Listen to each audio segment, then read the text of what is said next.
Georgia Tech leading the way on homecoming weekend here at Bobby Dodd Stadium in Atlanta.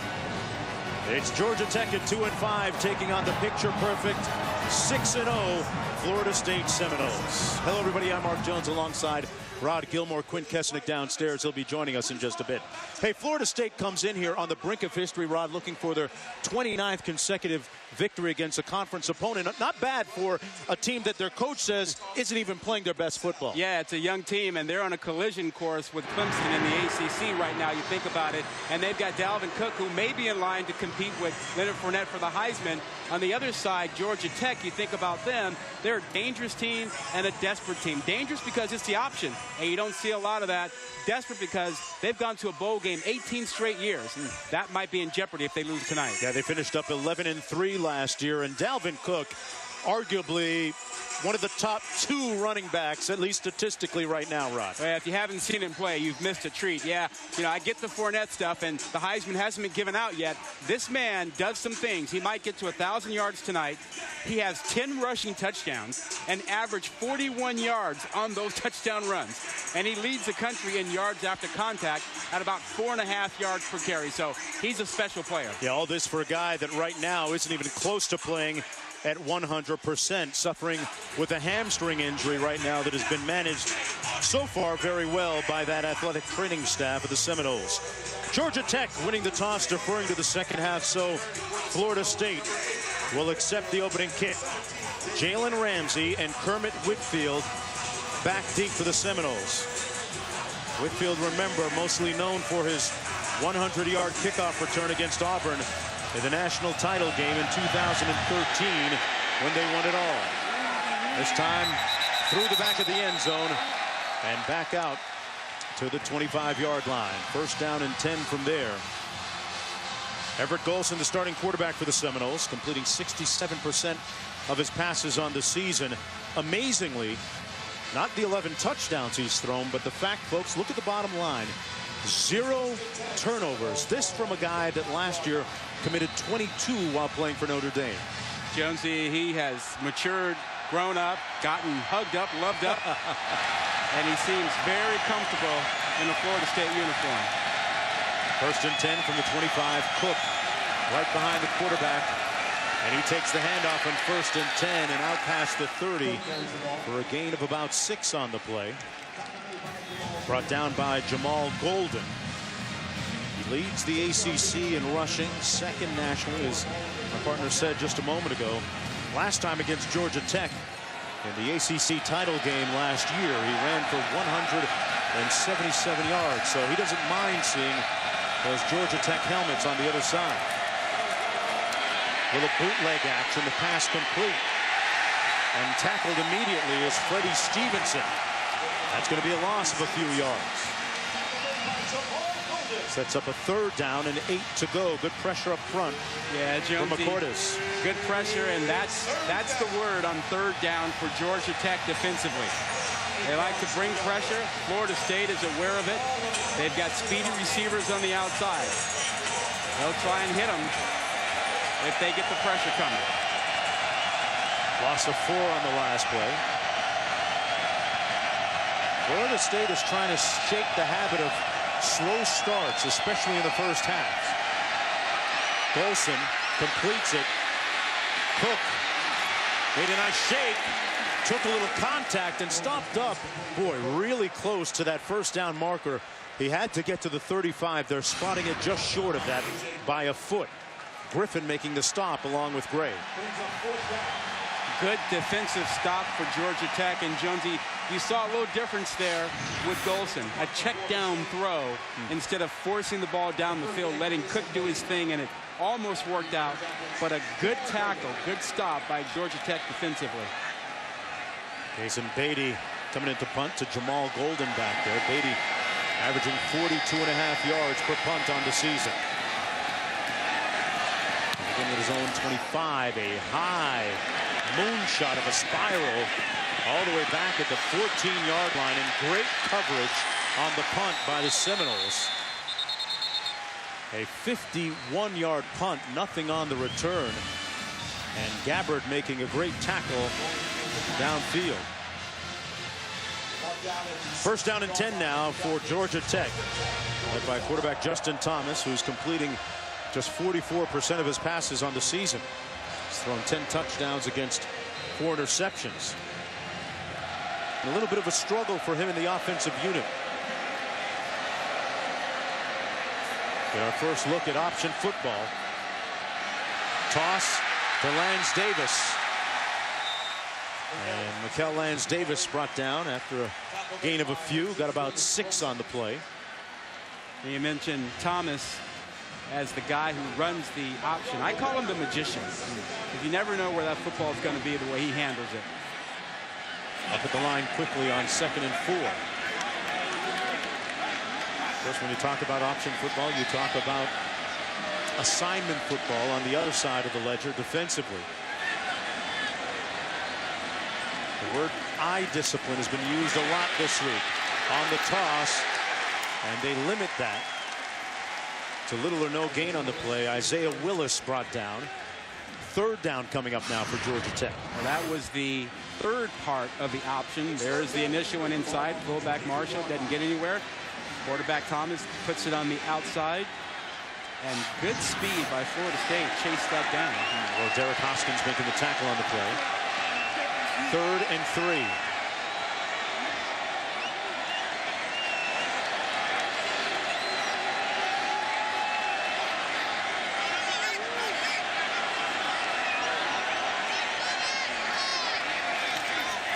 On the toss, they're going to get the first down.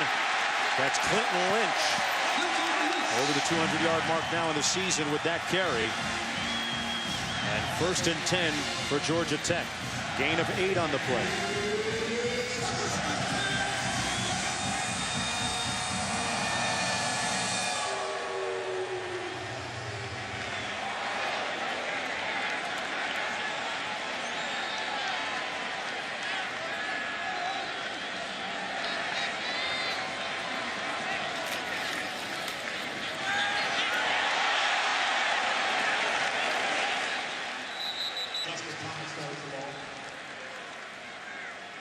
Short gain by Thomas on the play of 4.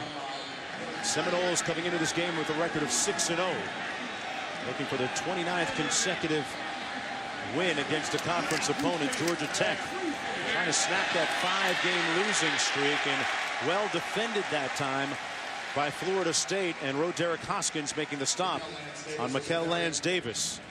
As we take a look at our prominent storylines coming in this ballgame, Florida State at number 9 overall, 6-0, trying to shake those slow starts they've been having. But boy, you can't point the finger of fault. Dalvin Cook approaching 1,000 yards rushing on the season, 2nd overall in the country.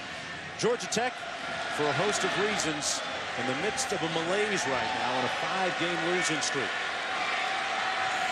At times, their coach Paul Johnson says they haven't been able to get out of their own way. On the screen, batted up and intercepted. What a play by Josh Sweat.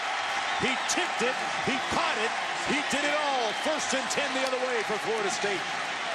Jonesy, his teammates call him a freak. He's a freshman, 6'5", 237 pounds. He's long and lean and athletic. Leads the team and pressures on the quarterback, and this is just another athletic play. Pops it in the air with his right hand and has the presence to find it and think about getting into the end zone. Man. Florida State with a lot of great athletes on defense. Do you take a shot here into the end zone on 1st and 10? Yeah, why Good not? strike. Why not? Let's go. Herbert Golson, 2nd series, hands it off to Dalvin Cook. That's as good as taking a shot. Cook, 1st and goal, Florida State from the 3. That's about as good a shot as any, right? Tell me about it. Cook is so explosive and quick. He gets to the edge in a hurry. So good block by the tackle, opening up a huge hole there, but he quickly gets in and out of that hole. A gain of 17 as he approaches 1,000 yards on the season. Came in needing 45. Cook in the backfield beside the Notre Dame transfer, Everett Golson. Cook again, this time everybody keying on him, and he stopped up about a yard short of the line of scrimmage. Freeman making the tackle, no gain.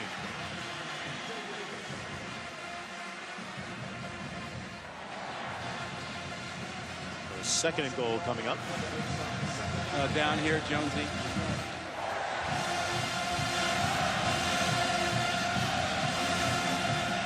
For those of you just joining us, looking at second goal for the Seminoles after the interception. And a Dalvin Cook run. Zeros on the scoreboard. I'm Mark Jones alongside Rod Gilmore. Quinn Kesnick down in the field. Seminoles looking for their 29th consecutive win against conference opponents. Cook trying to score. They string it out nicely, and Cook put his hat down and got back to the line of scrimmage. Ruchungan making the stop that time. And it's third and goal.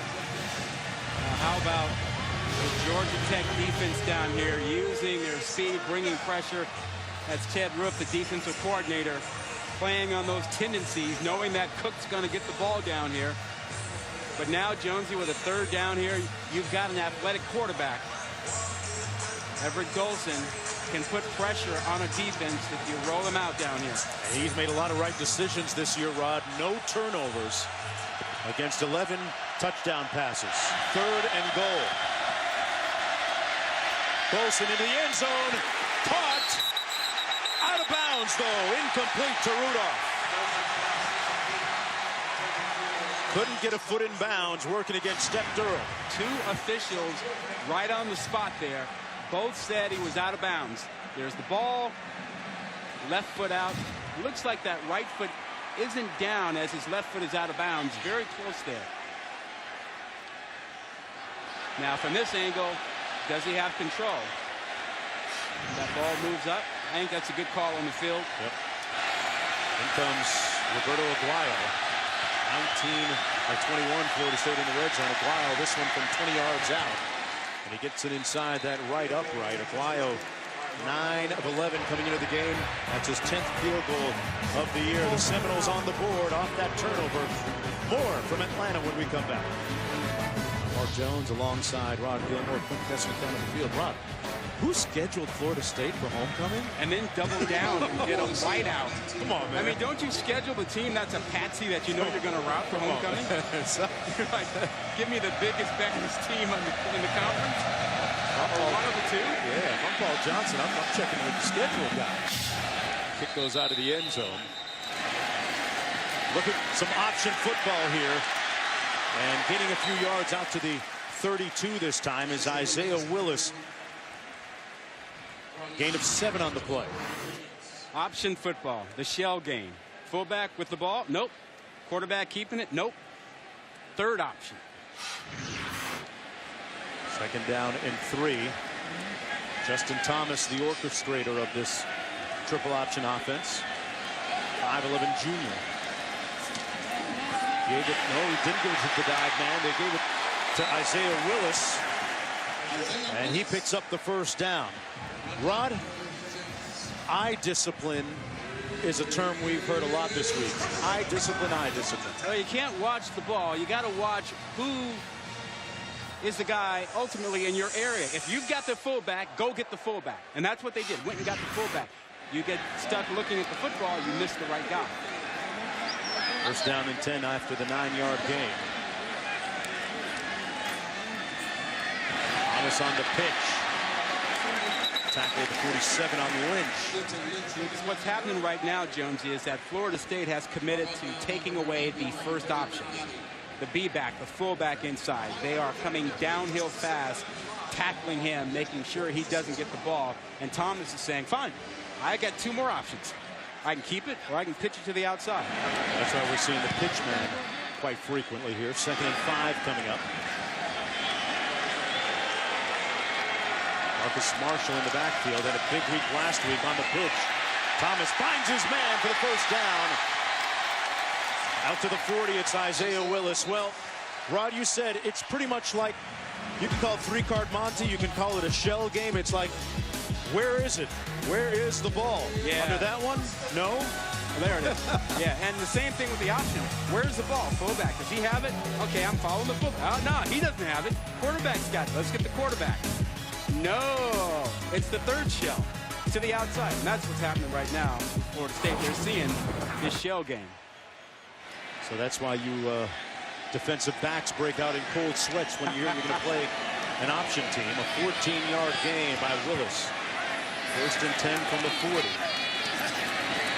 This time, Justin Thomas got whacked by DeMarcus Walker, and a loss on the play of 2 as we go downstairs to Quint. Yeah, Paul Johnson felt that Florida State would try to take 2 defensive tackles and absorb both his guards and the center, allowing their Mike linebacker, 18, Hoskins, to roam free. Hoskins on that prior play just missed the tackle. He took a bad angle. Yeah, Quinn, he is a big-time player for them. They have him covering the perimeter on each side, and Georgia Tech wants to cut him off. From the vantage point of Hoskins, here's Marshall. Marshall had a big week last week, albeit in that loss against Pitt. He ran 10 times for 159 yards. Got a few there. Well, here's Marshall in the middle of your screen. You see that they bring a lineman out to try and get him. He avoids that and makes a tackle on Marshall. That's the game, the cat and mouse game, the entire evening for him, is avoiding those linemen and being in position to make tackles. Backside heat. Thomas going to throw it and overshoots his man out of bounds. Intended for Michael Summers. So it'll be 4th down coming up. See, I think that was an example of trying to outthink your old buddy. You know, yeah, they met before the ball game. They have this history. Kelly says he absolutely loves Johnson, that he meant everything to his career. But he says, I know him and I know his offense. And I think throwing that ball on 3rd down was a product of that. I think otherwise you run it, you know, a couple times with your option and maybe you pick it up. But this is a long field goal attempt. Yeah, Butker going to try this one, Rod, from 53 yards. That would tie his career long. With the snap down. And he knocks it through from 53. Harrison Butker, who was just 4 of 7 on the season coming in, gives this team a little bit of a boost, and that's something that they really need, Rod, when you consider the fact that, yeah, they've lost 5 straight games, but they've been having a lot of near misses, and that time the game of inches in their favor. So on homecoming weekend here at Georgia Tech, they cash in with a 53-yard field goal, capping that 9-play, 39-yard drive.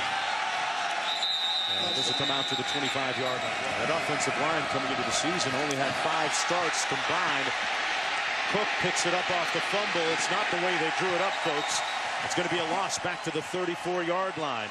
A little bit sloppy in their execution, resulting in a 7-yard loss. Well, Golson says it was a bad snap. He thought it was a little bit to the right that he wasn't expecting, like he was planning on moving to the left. When the play ended, he went to his center and said, hey, a little bit back to the middle a little bit more. That's Hofield, number 59, who is playing with his right hand really taped, really wrapped up, and I wonder if that had a little impact on it. This offensive line had a lot of miscues last week in their win. A lot of offside penalties. Golson a little loose with that ball and sacked back to the 32 by Adam Gotsis. He's the guy who might be their most dynamic up front. 96 right there. An incredible athlete, just 6% body fat, and folks, he's been in the gym. His 3rd sack of the season, and a good way to punctuate the end of the first quarter for Georgia Tech. Under the lights here at Bobby Dodd Stadium in Atlanta, Georgia Tech, and we're knotted at 3. Florida State coming in 6-0. Georgia Tech 2-5, trying to snap that 5-game losing streak. Florida State, as has been the custom too often for their head coach Jimbo Fisher, a little bit underwhelming in the first quarter.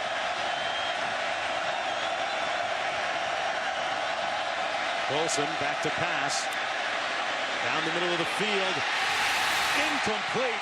Batted away by Jamal Golden at the very last moment possible. And it's 4th down coming up. Travis Rudolph was the intended receiver. Hey, partner, we've got homecoming, a whiteout. This crowd has been stirred up, and, you know, you stir up a hornet's nest. Yeah. You never know who might get stung. I mean, a little bit of a trap game with maybe Clemson looming out there a little bit for Florida State. I would not put that past Florida State in this situation.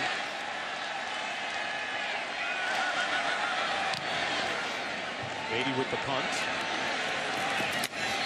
Directional kicks it down to the 16. Golden, who just broke up that last pass.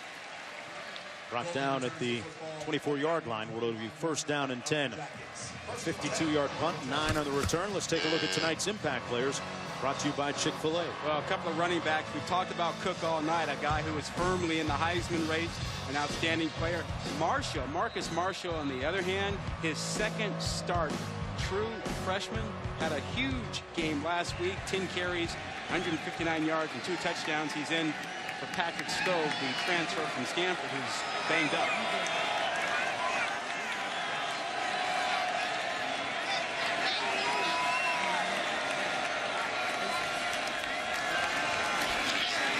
Toss into the boundary. Clinton Lynch picks up about 4. 2nd and 5.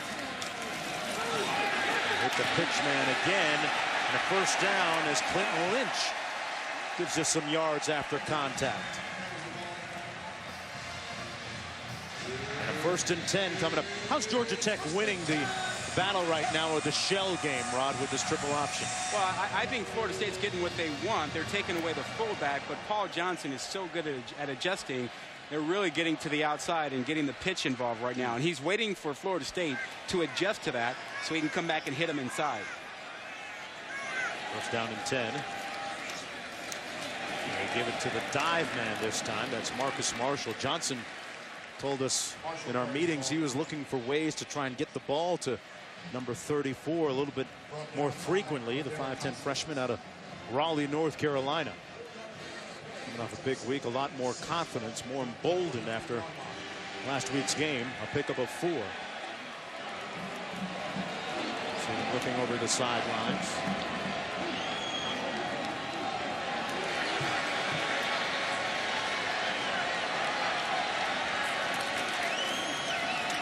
Give it to Marshall again. And this time brought down at the 44-yard line. Picked up 1 on the play. Chris Kasher making the tackle. Hey, Jonesy, I want you to take a look at what Florida State is doing to try to deal with the option. That's Hoskins. He's the middle linebacker. He's about 7.5 yards deep. He's getting back there so he can read without getting caught up inside, and he can avoid the linemen. He's getting to the perimeter to deal with the quarterback and the pitch man. He is a key to what Florida State's trying to do defensively. Already made a couple of plays. Georgia Tech has run 15 of the 18 plays they've had.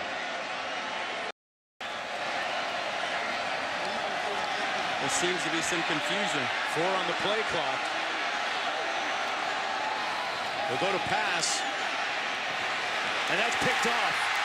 That play imploded from the beginning. Brutus with the pick. High stepping it down the sideline. Touchdown, Knowles. Oh, they're going to mark it at the 2. The official put his hand up on the near side. And that never looked good for Georgia Tech right from the opening of that play. You know, Jonesy, you're right. Coming out of that timeout, they were completely confused. Take a look. There's one player who has no idea what he's doing. He just stands still. This ball was also thrown by Thomas completely off his back foot. Had no shot at it. Brutus was right there reading it the entire way. That play never had a chance. And here's one more look as he tiptoed down the sideline. Yeah, he clearly stepped out of bounds. Yep, left foot was out at about the 2. Yeah, one of the officials on the near side of the field seemed to indicate touchdown. 1st and goal from the 2-yard line. The 2nd turnover of the night caused by that Seminole defense. Nathan Saunders, the big tight end, is checked into the ball game. He's a huge target at 6'5". They give it to Cook, and Cook tiptoes between the tackles for a touchdown. The nimble-footed tailback puts the first touchdown on the board of the night. And that's his 11th one of the season. He's 6 feet tall, about 208 pounds, 206 pounds. And he can find his way delicately in and out of a hole. He can run by you. He can run over you. And then it's the number 2 rusher in the country behind Leonard Fournette. Dalvin Cook just starting to get warmed up. And it's like my dad used to say, you can't cook with cold grease. And he's hot, folks. Well, the Georgia Tech whistle is a steam whistle near the Tech Tower dating back to the 1890s. Blowing of the whistle occurs 5 minutes before every hour and after touchdowns during home games. So the hope is that our guy there, Miguel Zarate, in the tower is pulling on that whistle and making that thing make some noise. No whistles on field goals? No. TDs only.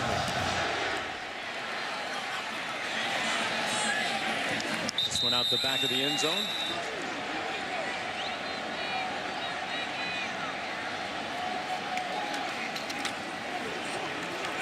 Gives it to the pitchman, but well diagnosed on defense by Reggie Northrup. Makes the tackle on Lance Davis, no gain. Downstairs to Quint. Jonesy, that is legal cut blocking. And the two areas, if you're a fan at home where you want to watch, on the back side of each play. So let's say that last play, Thomas pitched it to his right. The left side of the line will scoop out. They'll cut block the guard and the tackle, Florida State's defensive lineman. And Rod mentioned on the perimeter, that's where it's most unique, especially where they bring that A back on his long arc, and they like to cut out in the perimeter, which is very difficult for corners and safeties. You said it, it's a little bit unique to Georgia Tech at times. Thomas falls down right near the line of scrimmage, no gain. Well, Quint knows. That's why I hate the option. I mean, some of my worst days in college. How bad was it? Oh, really? God, how bad was it? Hated it. And just watch this. There is a dive, cut block. You get one guy down. Got others on the other side trying to get perfectly legal, down. though, right? Perfectly legal. Just a pain to deal with. You're worried about your knees. You're worried about injuries. All that kind of stuff. It makes you take your eyes away from what you're supposed to do, and you're looking down at the guy to try to keep him off your knees. I still see Oklahoma and Thomas Lott and Billy Sims and David Overstreet. As if you didn't have those guys to worry about, too, right? Army did it to us, too, man. On 3rd and 10, they're going to try and throw it here. Thomas slinging.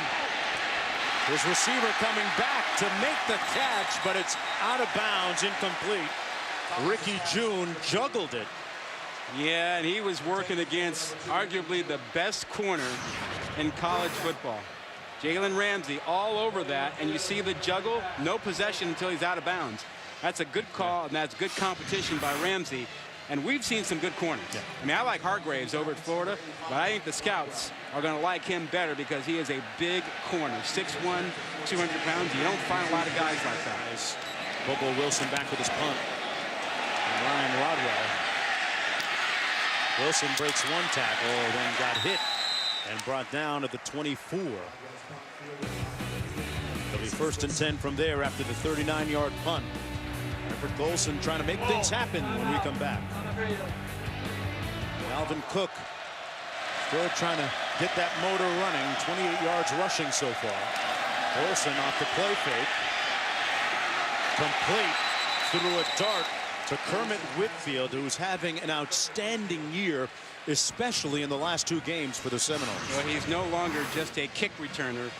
Once again, you see the great protection that young offensive line gives Golson, and just a dart to Whitfield, who had, what, a big game last week with 9 catches. The week before that, another 9 catches. He's really come on.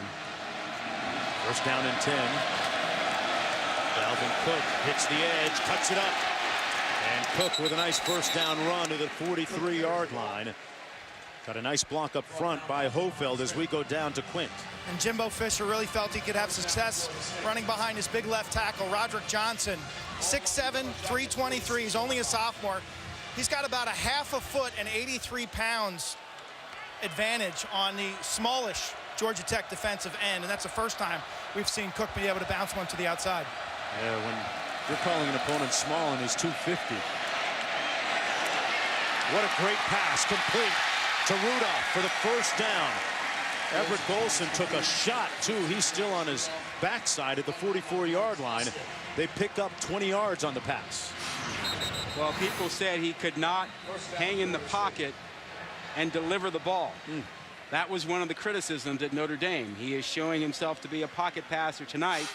A little courage hanging in there, delivering that one when he takes a shot. This guy, Dalvin Cook. Cook stopped up at the 11-yard line, gain of 3. More on Golson, down to Quint. Yeah, you can see the connection between the quarterback and the head coach, Jimbo Fisher, the body language, and now they're speaking the same language. As you guys said, he showed up in June. What I'm seeing tonight is better intermediate throws where he's really been able to step in and drive those throws, and he's starting to understand the body language of his receivers, where they want it, what the timing's going to be. Dramatic improvement over the first 6 games. Not to mention a lot of buy-in from Golson. Maybe that wasn't there when he was at Notre Dame. On 2nd and 7. He's got number 4 back there, but Cook stopped up for a gain of 1 yard by Jamal Golden, the starting strong safety who makes the tackle on the play.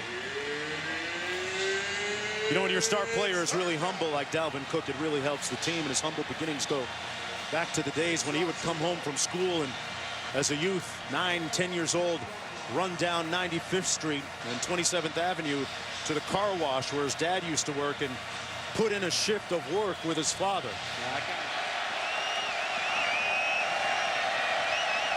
3rd and 6. They got to get to the 4 for the first down.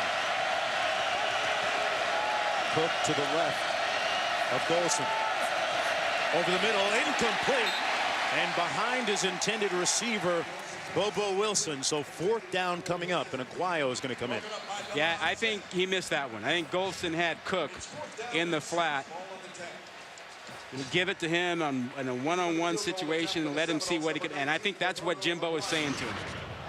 Hey, just watch the upper left of your screen. Look at number 4. Wide open. Just give him the ball and let him do his thing. A lot of green, maybe 1 or 2 defenders he'd have to deal with, but that was the throw. Look at Aguayo on field goals at 40 yards or less. Tonight already made one from 20 yards out. This one coming from 27. And he knocks it through. Florida State up 16. 13-3 when we come back. This stadium wedged in the middle of downtown Atlanta. Great atmosphere. Cool. It's very cool, yeah. You kind of wonder, could they have shoehorned this thing in there, or did they build everything around it?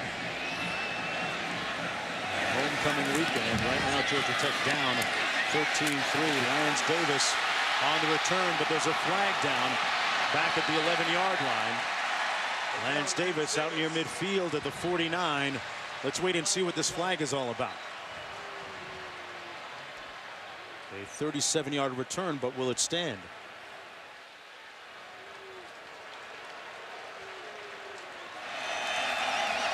First and 10, fumble by Thomas. Hits the pitch man, maybe a bad decision. Florida had that well-read Derwin James accounting for the loss back at the 3-yard line. Brings down Willis. That was perfectly read by the Florida State defense and helped by the fact that that ball was on the ground. Look at that hit. I mean, James, the freshman recruit, a big-time recruit, was all over that. He's a 2nd-rated free safety when he came out of high school. Joined the team in the spring and has solidified himself as a starter with some of the injuries that they've had in the secondary. Another one of those good-looking guys back there, Rod. 6'3", 212 pounds. On 2nd and 12, Thomas eluding harm and making the throw down to the 35 to Ricky June. Jones, I think that's his 2nd completed pass, which means he now has as many completions as picks for the night. But the presence here by Thomas to recognize he didn't have a whole lot of time to get that thing out of there, but he did. Just inches away from giving up that safety, a 32-yard pickup on a catch by June. First and 10, they give it to Marshall. He comes down to the 40-yard line, a gain of 4 on the play. Georgia Tech and Florida State each with a timeout remaining. Georgia Tech at least hoping to get into field goal range here. Thomas keeps it. Breaks a tackle on the loose. Justin Thomas just in time. Touchdown.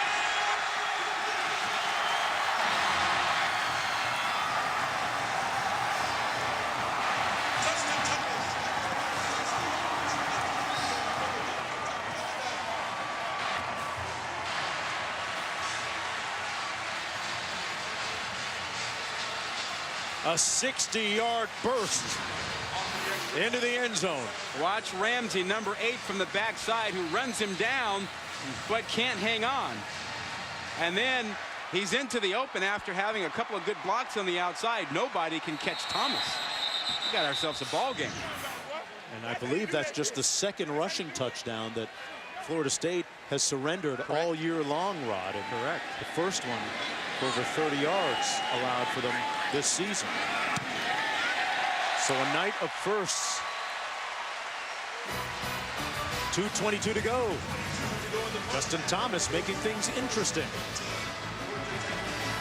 Georgia Tech coming in at 2-5 overall, 0-4 in conference play. You know, after the loss against North Carolina, Justin Thomas right there, his coach gassing him up on the sidelines. Thomas was in the dumps after that North Carolina loss when he fumbled at a critical time, but he has since bounced back.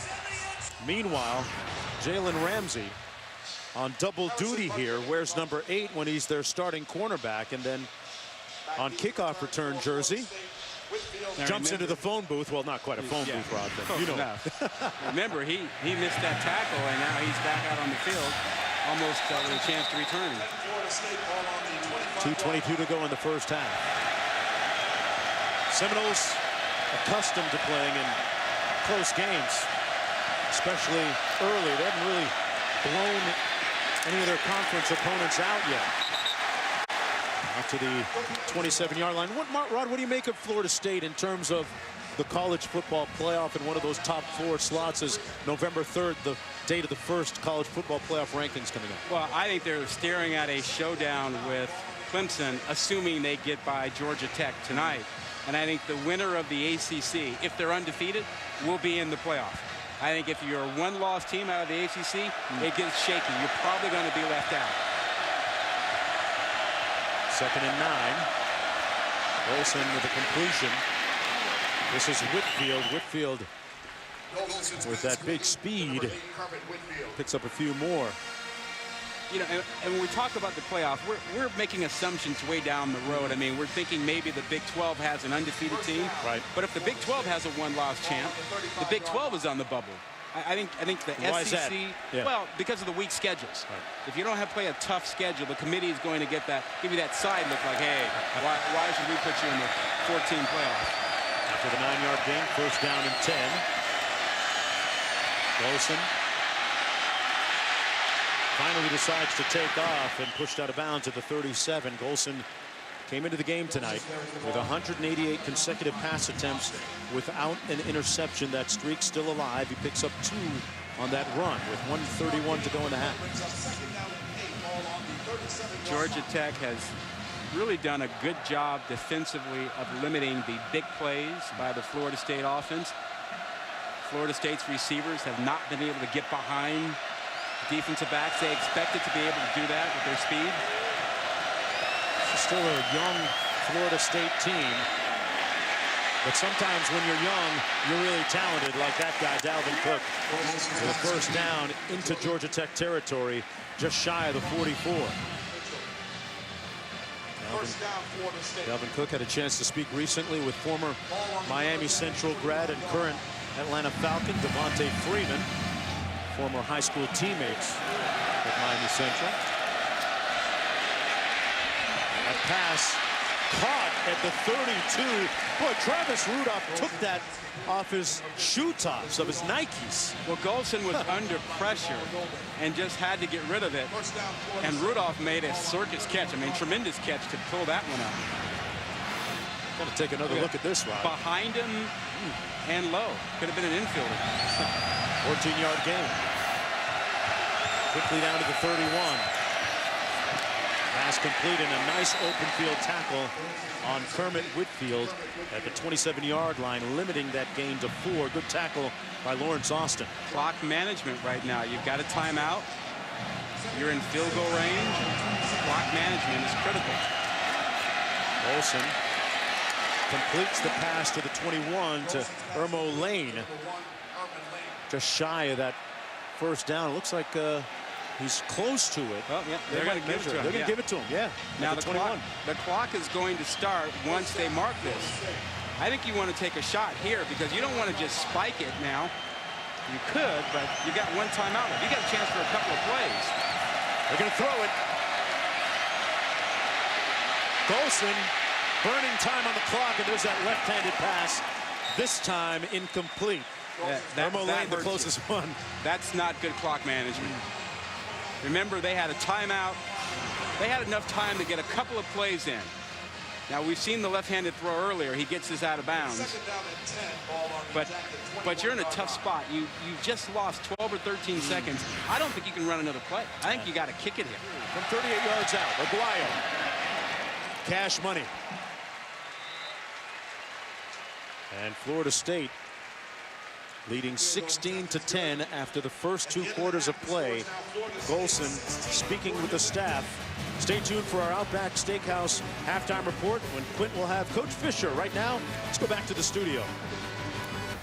Coach, you've had to settle for 3 field goals. What are the biggest issues in the red zone? I would say we missed a block here and there, and we missed a wide open pass. We hit the wrong guy the second time. We had the angle coming behind and made a bad read. But, hey, we just go get cleaned up. Great 2-minute drive to get momentum back before the half. That was very critical. You can simulate the option all you want in practice, but the game speed's a little differently. What's the biggest challenge your defense is facing? The one play. The defense is doing a great job. I think they just had the one play right there. We lost contain on it. Other than that, we're doing really good. Thank you. Homecoming weekend here at Georgia Tech as they try to snap their 5-game losing streak, but a daunting task in facing number 9 Florida State, who lead 16-10.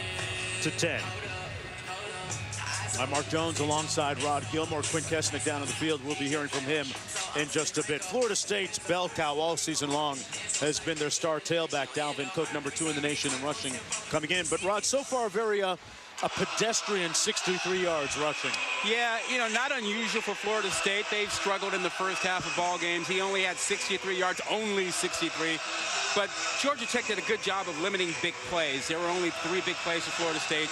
You know, they did a nice job except for the points off turnover. That really hurt them. 2 turnovers, 10 points for Florida State. No, you've got people spoiled when you describe 4.8 yards per carry as pedestrian, but that's the high standard that Cook has set coming into the game tonight. Florida State kicking off to begin the second half. Georgia Tech will go on offense here. It'll come out to the 25-yard line, 1st and 10. Let's go down to Quint. This is exactly where we've been in 4 out of our last 5 losses. That's the words of Paul Johnson as we talked as he was walking out of the tunnel. He said, this is where we've been. And the question is, can we finish this game? I also asked him about the touchdown run. He said they created a numbers advantage on the play side when Justin Thomas scooted off for that touchdown. They did something in their blocking scheme to give them an extra hat on the ball side. Johnson, a masterful guy at making critical adjustments at halftime. He always has a reaction to start the 3rd quarter as to what the defense was doing prior. That's something that Charles Kelly, the defensive coordinator for Florida State, is well aware of. Marcus Marshall picks up about 7 on 1st down. Remember, Charles Kelly worked for Paul Johnson for several years here at Georgia Tech. There he is on the sidelines. Yeah, and he knows that Johnson makes the second half adjustments. And remember, in the first half, it was the pitch. It was the 3rd option on the triple option that hurt Florida State at times, not the inside run by the B-back, the fullback. Going through our interviews on Friday with them, we saw a bunch of players in study hall in front of their laptops. And Justin Thomas stopped up about 4 yards short of the 1st down by Jacob Pugh. Picked up 6. Remember, Florida State looking for its 29th consecutive conference win. Second longest streak in ACC history. When you have an athletic program that has been as successful as Florida State, you've got a big budget. You can choose to spend that money for the extra night, the hotel, the food, and the like. Yeah, they've got some bells and whistles in their program. 3rd and 4. Marshall in the backfield. The toss into the boundary, and a 1st down picked up by Clinton Lynch. Got a nice block on the edge from Isaiah Willis. And a 9-yard gain for the 1st. And Pugh hobbling off the field.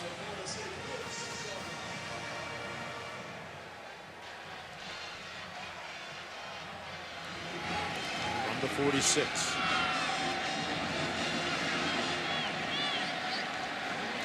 10. They give it to Marshall over the top down to the 23. So when is that time where you catch the DBs and the defense picking daisies, so to speak, back there? Yeah. After 9 straight runs now. Yeah, exactly. You start to not pay attention. But when you get this close to the end zone, I think those daisies are forgotten. You're kind of like, you're honed in right now. You're saying, okay, let me see what's going to happen down here. So I don't think his defensive backs are sleeping out there right now. 2nd and 10.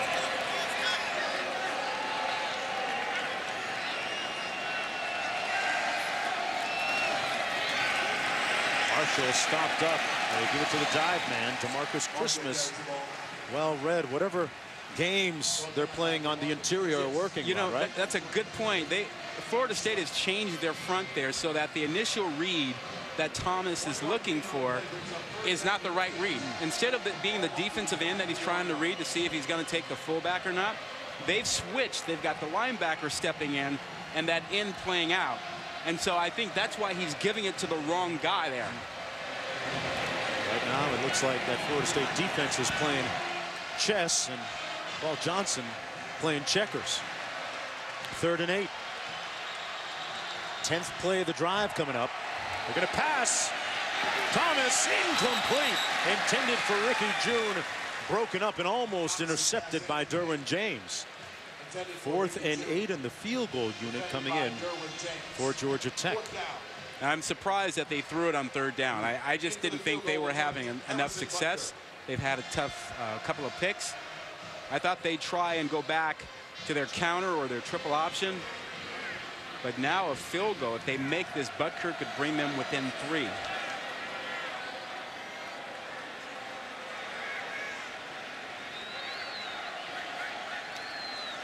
From 40 yards out, Butker gets it right inside that left upright to cut the margin to 3. Welcome back, everyone, to Georgia Tech homecoming weekend. Yellow Jackets trying to snap a 5-game losing streak. And Florida State looking to achieve history with their 29th consecutive conference win. But this game, like many so far this year, a little bit more competitive than anticipated. But remember last week against Louisville, Seminoles able to break the game open with 5 straight touchdowns on 5 consecutive possessions in the second half. This will be their first possession of the 3rd quarter. Down to Quint for more on Cook. Yeah, this is a point in the game where you worry about the hamstring of Dalvin Cook. 3 weeks in a row, that left hamstring has flared up because he's been sedentary. 20-minute halftime and about a 7-minute Georgia Tech drive. You worry about his body temperature dropping and that hamstring getting tight. One other thing I was told from their strength and conditioning staff, when he runs down low with body lean, he's fine. The pressure's on his quads. It's in these games when he stands up in the open field and accelerates that he puts more pressure on that hamstring. Don't you do that, Quint. Don't you pull anything down there. Don't leave that hamstring on the sideline there, Quint. Good job. 1st and 10. Olsen surveying the field, and Cook, a good receiver out of the backfield, makes the reception. And no doubt that his grandma, who helped raise him, Miss Betty, watching down there in Miami and sweating out the fact that that hamstring is trying to hold up. Well, sweat is exactly what they want him to get now. They want to get him lathered up and get him loose and get him some touches early in this 3rd quarter, because Q's right. You know, it's been a long time, and you just can't give him 1 touch here and then wait another 8-9 minutes. You got to get him going. 2nd and 7.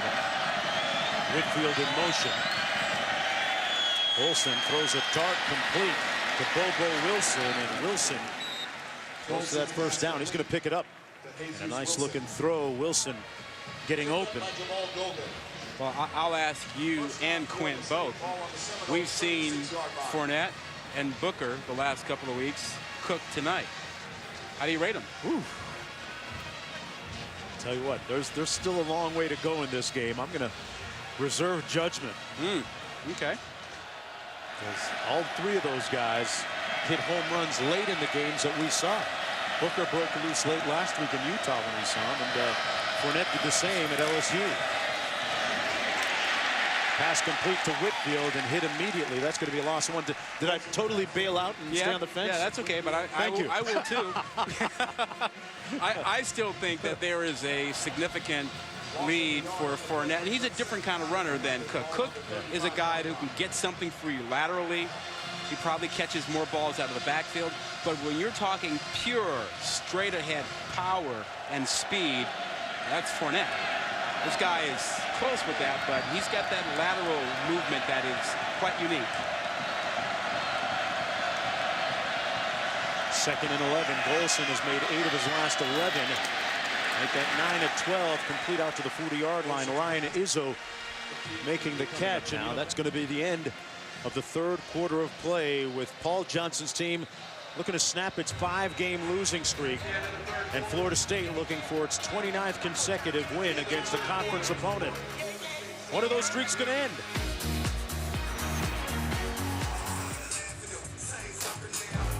Welcome back, everyone. To look at our game summary.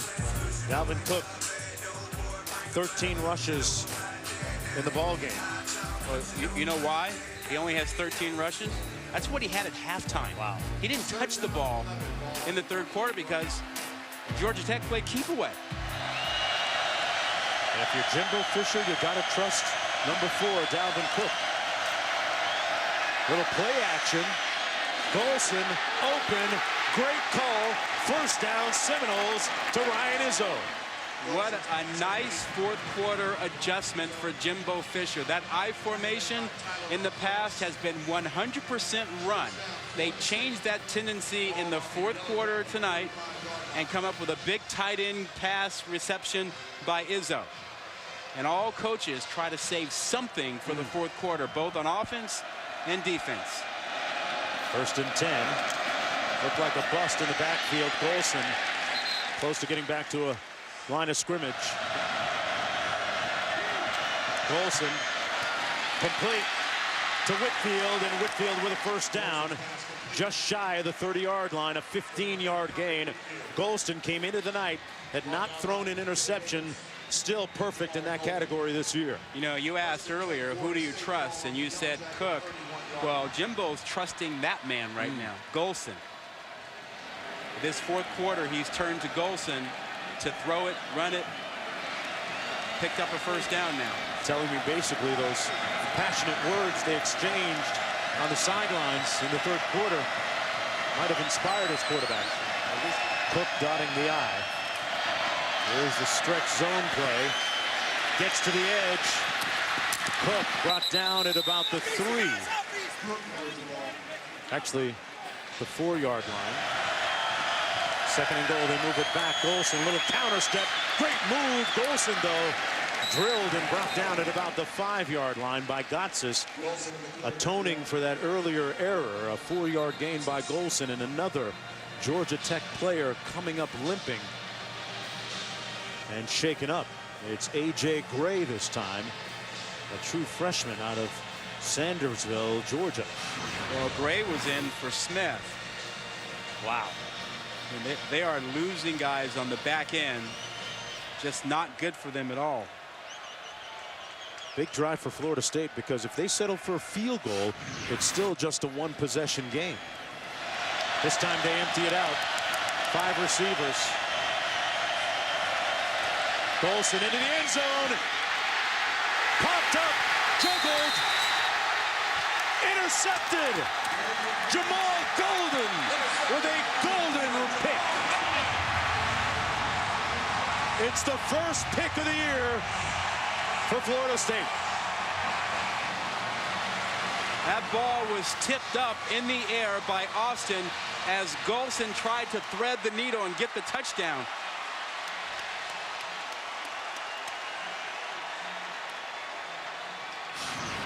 It had to come sometime. This is the first interception. 20. He gets his left hand in there, knocks the ball in the air, and it looks like it bounced off of the knee of Rudolph, and Golden is there for the ricochet.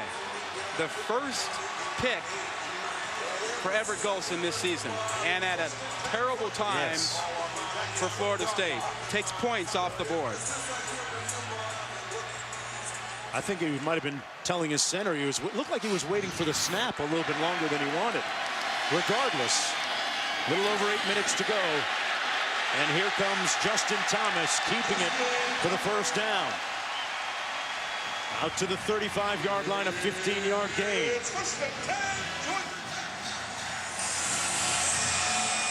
First and 10. Georgia Tech with a chance here with 4:25 to go to snap that 5-game losing streak. Play action. Thomas has a man. Incomplete. Great hit on Clinton Lynch to jar the ball loose. That's what a freshman. stick by Derwin James. That is the freshman we talked about earlier. 6'3", 212 pounds. He was a highly rated recruit coming out of high school. Everybody wanted him, chose Florida State, and he has become a big-time player back there, and they needed him in light of the injuries they've had in the secondary. That's why you need 5-star recruits. Got that right. They make plays. Second and 10. The give is to Marshall, the first man through on that triple option. What kind of grade would you give Florida State at this point handling that 3-card Monty shell game triple option? I think they've done a good job, you know, but for the 60-yard touchdown run by Thomas, they've pretty much kept it in check. Now, I think Georgia Tech, you might have 2 downs here. I don't know that they can kick the ball away if they don't get this and get it back and get something done. Third down coming up.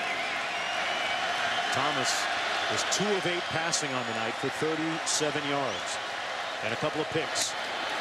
They run it. The toss a little bit late and well played defensively as Lance Davis is brought down for no gain on the play. Here's your dilemma, Jonesy. You only have 1 timeout.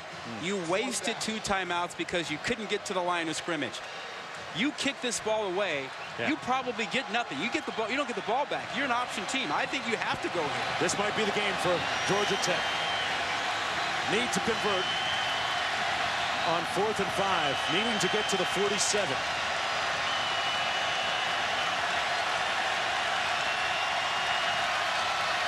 They're going to throw. Thomas has a man open. First down. Brad Stewart with the biggest play of the night for Georgia Tech.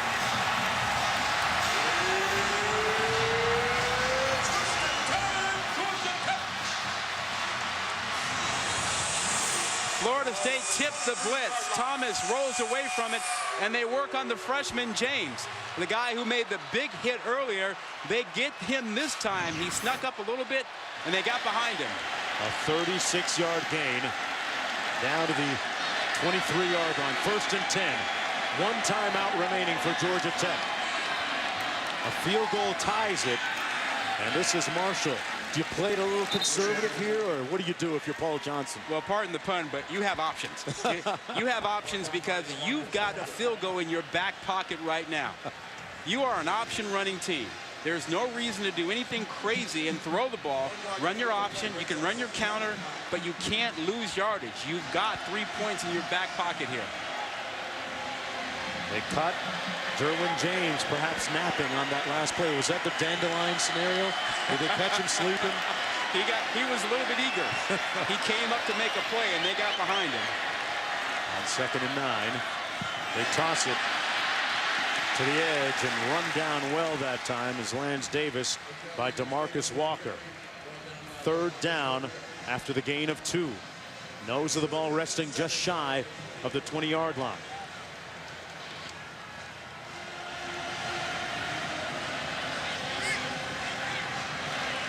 Florida State over the last couple of years, albeit a different cast this year, used to playing in close games like this. I'm not throwing it here, buddy. 3rd and 7? Not throwing it. I got 3 points in my back pocket. I can't take a sack. I can't have a pick. Trust your option. Thomas only has 3 completions tonight, but the last one was vital. He keeps it. Oh, you're right. They didn't try and throw it. He's pushed out of bounds. They're going to mark it at the 18. Josh Sweat was there to push him out, along with Jacob Pugh, a gain of 2. 4th down coming up, and in comes the field goal unit led by Harrison Butker.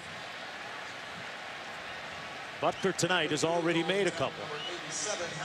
Jonesy, we talked about it earlier, the fact that 28 win streak for Florida State, an 18-game bowl streak. on the line for Georgia Tech. They won a postseason game. From 35, Fisher doesn't try to ice him, and he drills it. The big play of the drive was that completion to Brad Stewart for 36 yards. This was the game saver. Yeah, Stewart got behind the freshman James. Little wheel route. Ball dropped right in there. Good catch. And that set things up. You saw the wheel route there. James came flying up to try to make a play. Stewart just wheeled out behind him down the sideline, and a perfectly thrown ball by Thomas, who'd been struggling all night in the passing game, came up with a big one there. Let's flip the script now and talk about Florida State. Remember, they've got a real dangerous kickoff return man in Kermit Whitfield, who had that 100-yard kickoff return in the national title game against Auburn a couple of years ago. There he is, number 8. He too with world-class speed. I'm talking about 10.2 speed in the 100 meters. Now, do you kick it away from him? And if you don't, Florida State still with a little bit of time, 54 seconds, 2 timeouts. I don't kick it to him. There you go, kick it out. This one will come out to the 25-yard line.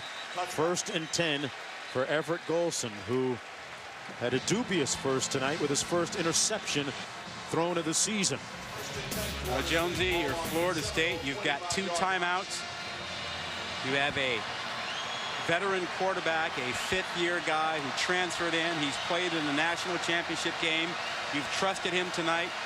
You know your kicker can make about a 50, 54-yard field goal. 1st and 10. Dalvin Cook going to pick up about 2 on the play, brought down by Adam Gotsis. You know, we should have expected this. Last 5 games in this series have been decided by a total. That's a total of 17 points. Averages out to about a field goal. Including that ACC championship game last season. 41 seconds. Right. You know that if you get to we need about the 37-yard line if you're Florida State. That's where you got to get to have a reasonable shot at a field goal. Given the speed you have on the outside, that's not the issue. It's about being smart with the football and using that timeout when you need to. Movetti, number 55, in on the offensive line, and they find a gaping hole for the first down beyond the 35 to the 36 with 36 seconds to go. They're playing for overtime? You know what? Cook is a home run hitter. So I say no. I mean, that's a good call, right? Yeah, well, you know, you're going to need about a 30-yard pass here sooner or later to have a shot. And you got the 1 timeout. Out of the shotgun, Golson fires it low and incomplete behind Whitfield. 2nd and 10 with 27 seconds to go.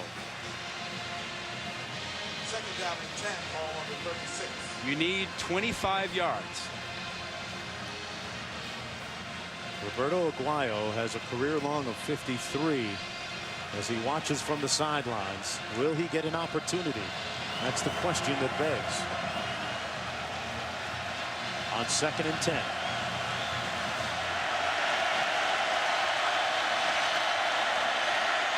Olsen dumps it to Cook. Got a couple blocks, still on his feet. And close to range with 20 seconds to go at the 42.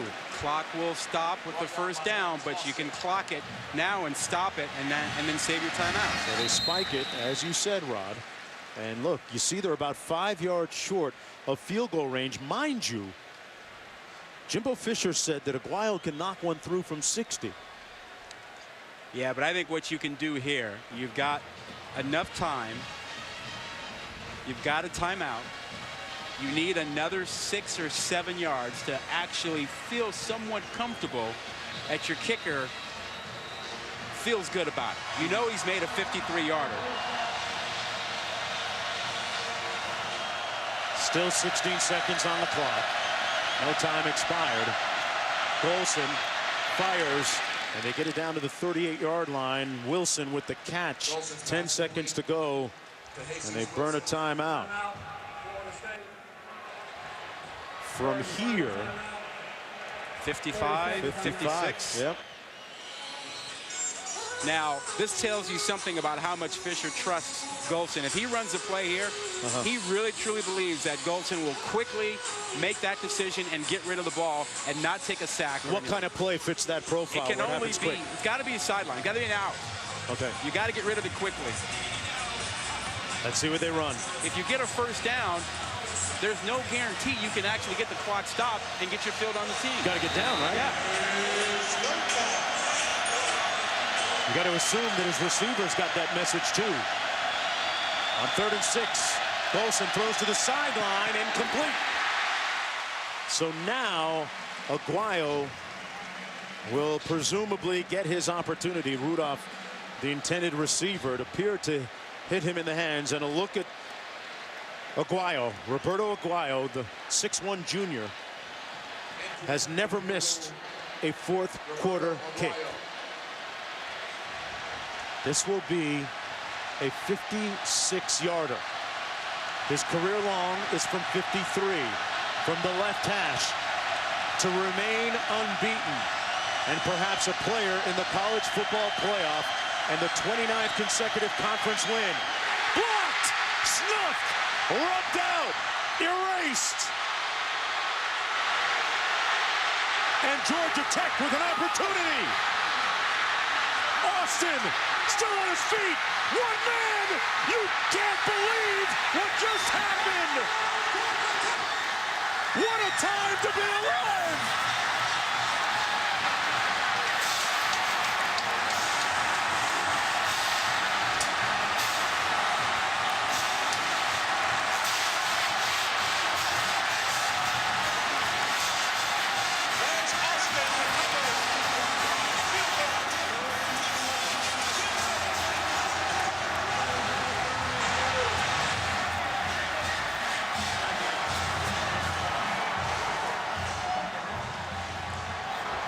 Lance Austin recovered the loose block and scampered, bolted, escaped, eluded every Seminole on the pitch. 78 yards for the winning touchdown.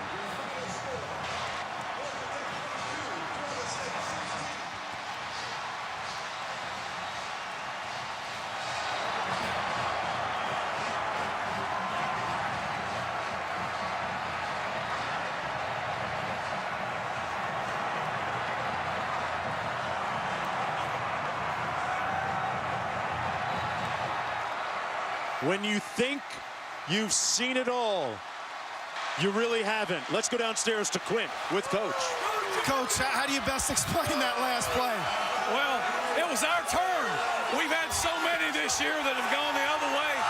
I'm just so proud of our guys. They fought and fought and fought. We made a lot of mistakes, but we fought the whole game and came back, found a way.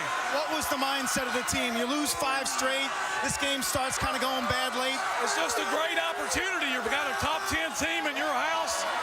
Go out and have some fun and play hard, and our guys did that.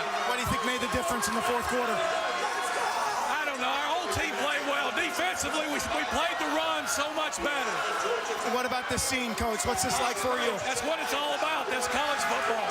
Congratulations. Thanks, Quint. And Rod, it's like Coach Johnson said, it was our time. Previously, these kinds of scenes have gone the other way. And let's take one more look. This is the first fourth quarter miss ever by Aguayo, the field goal kicker. Well, just start with the notion of it being a heads-up play, that the Georgia Tech players were all in and just didn't celebrate. That ball gets picked up and brought back, but watch the blocking. It's not just Austin returning. Watch the block down here by Chris Milton, number 6. That really kind of opened up the way at the end. You got 8, 9 Georgia Tech players all invested in that last play instead of just celebrating the block. They were trying to win the game. That's the mark of a winner. That's a team that's been frustrated by being 2-5, looking at possibly not making a bowl game, and they knocked off the top 10 team. Paul Johnson seemed to be just waving off Austin, saying just get down or something, and then he kind of backed up. Did you see that? Yeah. No, keep going, son. Keep going. Yes. Wow. And what a scene here at Bobby Dodd Stadium.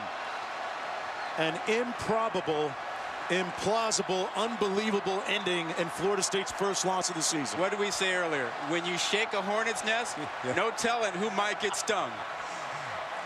And the Seminoles got stung tonight. What an ending. 22-16, Yellow Jackets win it against the Seminoles. Coming up next, it's College Football Scoreboard.